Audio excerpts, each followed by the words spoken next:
ఈరోజు దేవుని వాగ్దానము.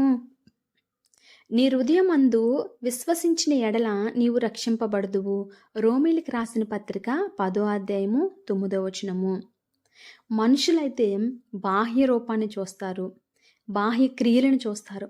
కానీ దేవాతి దేవుడు మన హృదయాన్ని చూసే దేవుడు అండి. మన హృదయంలో మనం ఎటువంటి ఆలోచనలు కలిగి ఉన్నామో, ఎటువంటి తలంపులతో ఆ పనులు చేస్తున్నామో అవి చూచే దేవుడు. అందుకే మన హృదయంలో ఎప్పుడైతే మనం విశ్వసిస్తామో అప్పుడంట మనము రక్షింపబడతామంట.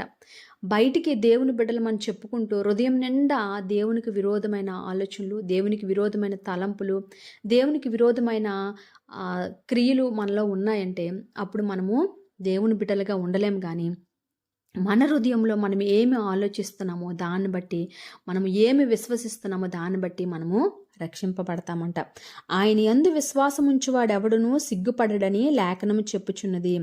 యూదుడని గ్రీసు దేశస్థుడని భేదం లేదు, ఒక్క ప్రభువే అందరికి ప్రభువై ఉండి తనకు ప్రార్థన చేయవారి అందరి ఎడల కృపచూపుటకు ఐశ్వర్యవంతుడై ఉన్నాడు. ఎందుకనగా ప్రభువు నామమును బట్టి ప్రార్థన చేయవాడెవడో వాడు రక్షింపబడును.